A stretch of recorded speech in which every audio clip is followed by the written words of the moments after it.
Okay, so we're going to move on to someone else who tried to pivot into lifestyle TV to save their public image, which is Meghan Markle.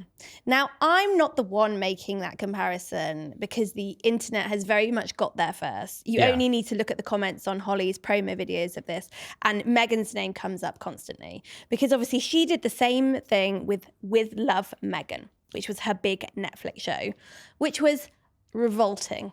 It was so sugary sweet, it made my teeth fall out.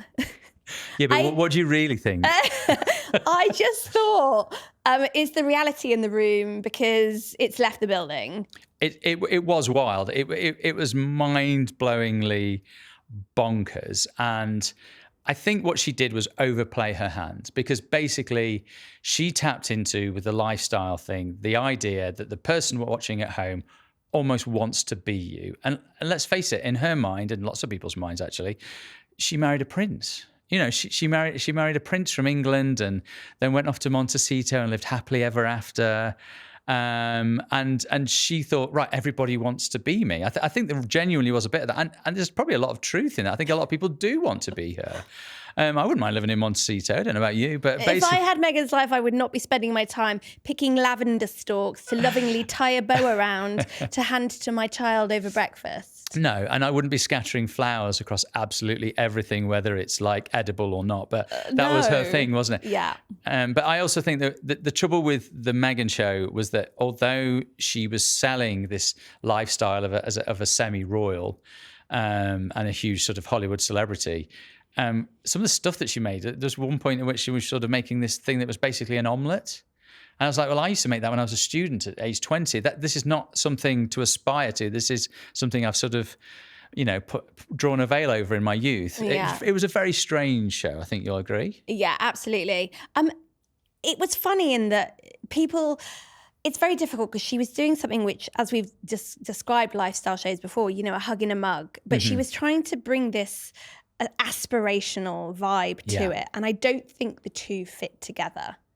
No. And I think that it was just so out of touch. Yes, 100%. And you just looked at everything and you went, that cost 20 quid, that cost 40 quid. This meal you've just prepared would cost £200 or something. Yeah. And of course, people, especially, your average British family can't afford to do that. No. And it's almost too aspirational. No one's looking at that and thinking, oh, one day, No. people, it's just too much out of reach. I look to Selling Sunset and, Real Housewives for that kind of thing. Yeah. Not Meghan Markle. Yeah, exactly. Did it do the job that Meghan hoped it did, which is sort of, show the real her, make people love her?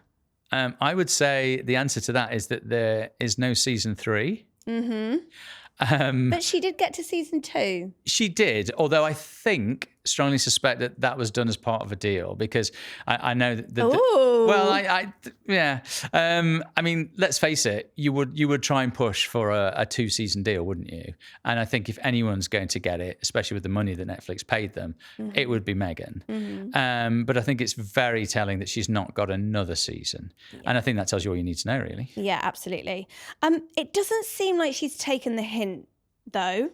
Because this weekend we saw her pop up on MasterChef Australia. Yeah. And it went down again like a cup of cold sick. Yeah. I think everyone's just thinking now, oh, Meghan, give it a rest, love. And I feel like, I think she feels like all she can do now is lifestyle. And I think she's got herself in a bit of a velvet rut here. But I think the overriding thing is people are going to start saying, well, we think that that's all you can do, and you can't even do that. I just think she needs, to be honest, I just think she needs to go back to acting in some way, shape or form. I find it hard to believe she can't do that.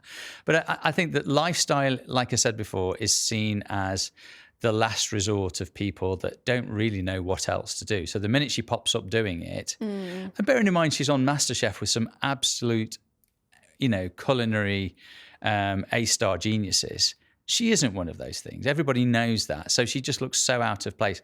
And then the Prince Harry video call halfway through the competition. What is that about? Oh, sorry, my husband's just FaceTiming me. Is he really? No, but imagine. Oh, right. Sorry. I thought you That's meant the your vibe, husband was though. FaceTiming you. But that's the vibe. Whose husband FaceTimes? Oh, sorry, babes. I'm just on with Roddy. Who does that? I literally thought we were going to have to stop the podcast there to FaceTime. But no, exactly. It's wild. We would not stop Showbiz Fix Uncut if my husband rang, because he's the eye candy. I mean, look, let's compare the two shows because everyone else is. Yeah. Are they similar, or is it just that they both have some cooking? They both have some cooking. And look, in that regard, they are quite similar. It speaks volumes that the first episode that Holly has chosen to do is a cookery segment. I think that is the classic go-to for lifestyle, because it's sort of domestic. It's kind of, it's all about the family, et cetera, et cetera. But apart from that, there isn't a lot of comparison. No. And I think it's slightly unfair on Holly to compare her to Meghan, because Holly is a pro. She's a really good presenter. She can do live TV. I'd love to see Meghan trying to do what Holly can do. Yeah. But is it fair to say that they both came into this with the same motivation to sort of re-enter celebrity with a soft, fluffy touch? Oh, yes, I think so. I think that Holly in particular needed something which was familiar territory.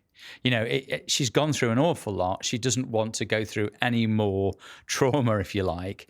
And that might have been what had happened if she'd gone off and suddenly decided to, I don't know, read the 10 o'clock news or, go on I'm a Celebrity. She went back to what she knew. And I kind of don't blame her for that. Yeah, no, me neither. But I just think when your career depends on your personality being front and center, full chest saying, I am this show, which is what a lifestyle show is. Yes. It's a wobbly plank to walk, isn't it? It is. I think that the trouble with the lifestyle show is there are so many different things that you can be on there to talk about. You can be on there to talk about, relationship problems, makeup.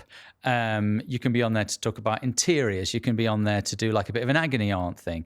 There's so many things that one person couldn't possibly be across all those things. Whereas, just to pluck an example out there, if you're someone like Gary Lineker, he has a great personality, he has charisma, charm, etc., but also he knows football. He has that experience. So every time he opens his mouth to talk about something, he knows what he's talking about and he can deliver it in an engaging way. Holly, in a way, can't ever really do that. No. She can only ever be like the kind of the bridge between lots of other people who do know their stuff. The project manager. Exactly. But that's why it's a skill. And, it takes a lot of effort to make things look that effortless. Yeah. And I admire her in that respect. But no, you're absolutely right. Everything pivots on her personality and it's a massive gamble. Especially when you're coming into it with your personality being questioned.